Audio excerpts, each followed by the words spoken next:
who was rushed to a hospital. There is some speculation that she had a seizure while doing nitrous oxide. The term whippets has been tossed around. We cannot confirm this report, and when asked about this story, Demi's representatives say, quote, no further info, unquote. TMZ reports paramedics responded to a 911 call Monday night and transported Demi to a local hospital. TMZ says she is now receiving treatment there for substance abuse. Demi's daughter was seen outside the hospital. She was smoking and pacing. There she is out there looking appropriately upset that her mom is sick. Demi recently had split from her husband of 6 years, Ashton Kutcher, after this woman came forward claiming they had had an affair. So the question is, did this stress precipitate what we're seeing now? Rumors are flying all over the place. Radar Online reports Demi is actually being treated for an eating disorder.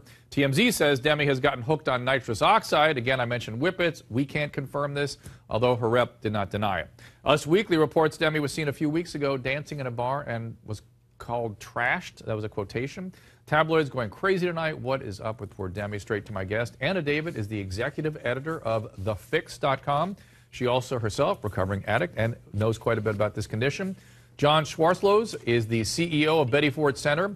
And I have Dylan Howard, the senior executive editor of RadarOnline.com.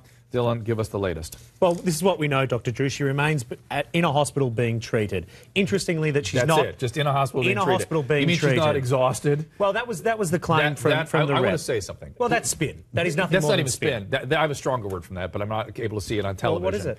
I can't say it on television. but the fact is, I'm sick and tired of reps putting things out that don't make any sense, because exhaustion is not a diagnosis that requires hospitalization. Well, what we've been able to establish is that she has some serious troubles. Yes. Sources tell me that she has been a runaway train for some time. She's been using substances, including alcohol. Is this since the breakup, or is this maybe... Even predating the breakup. Did it even predating. You know, Demi Moore's had her battles have long been documented in the tabloids. This isn't the first time that she's been treated for such issues. She remains in a hospital at the moment.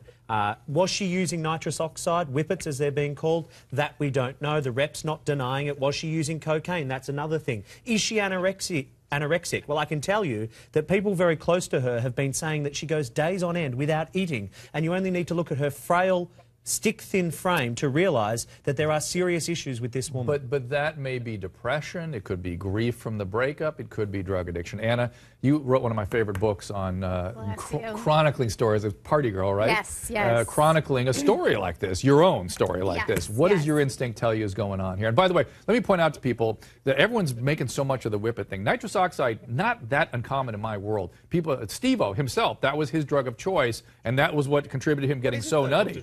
Nitrous oxide. I did nitrous oxide. Tell us about nitrous. I can tell you what it's like.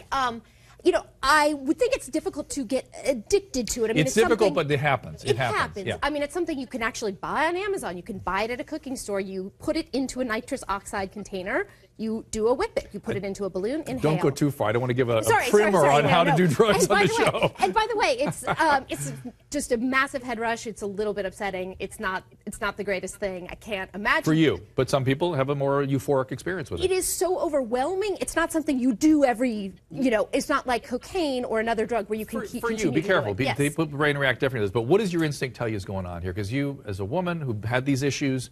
Tell us. Well, you know, it's been documented that Demi Moore got sober after St. Elmo's fire. And, you know, she was never one of those celebrities who was publicly, professionally sober. She didn't make a big deal about it. You know, I've heard from sources that, you know, she began to drink again when she got together with Ashton. Then that's inevitable. Well, what's an alcoholic always an alcoholic? Absolutely. If you got treated for it back in the 80s, even if you had it, you know, if you weren't drinking for 20 years, it doesn't mean it goes away. Dr. Schwarzlo, or John Schwarzlo, would you like to ring in on this? I'd particularly be interested in your opinion about the difficulty people have as celebrities staying with their treatment. Well, you know, it varies very much for celebrities and for others. And I'm just not sure, you know, Drew, that the speculation helps. What I see when someone finally is making a call for help, which, as you know, takes a lot of courage to ask for help. What I see what works is when it becomes more of a private thing.